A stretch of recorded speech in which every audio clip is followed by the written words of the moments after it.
Dans sa partie ancienne, le cimetière de la Flèche surprend d'abord par la blancheur de la pierre. Le tuffeau, une pierre locale qui a servi à l'édification des chapelles funéraires pour les grandes familles au XIXe. Les tombes reflètent les goûts architecturaux de l'époque et les goûts dans la terme de statuaire, d'ornements, toutes ces choses-là se reflètent.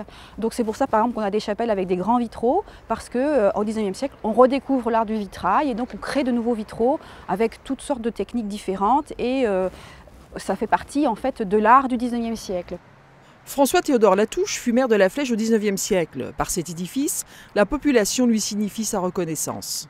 Et donc la ville lui a rendu hommage à travers cette statue, donc qui représente une allégorie de la ville. Comment on le sait? Parce qu'elle a une couronne en fait sur la tête qui représente des murailles, en fait des enceintes qui sont symboles de ville. Dans ce carré spécial sont enterrés des enfants entre 15 et 18 ans. Ce sont les Brussions, élèves au début du XXe siècle au Prytanée militaire. Sur ma droite, donc à gauche, vous avez essentiellement des tombes d'élèves morts pendant leurs études au Prytanée, des tombes qui sont pour la plupart de la première moitié du XXe siècle, tandis que de l'autre côté, vous avez plutôt des enseignants ou des soldats anciens élèves du Prytanée qui sont morts en service pour certains, et d'autres enseignants qui ont souhaité être enterrés ici près de leurs élèves. Aujourd'hui, les morts ne se distinguent plus par leur chapelle flamboyante. Le tuffeau a été abandonné pour du granit d'importation.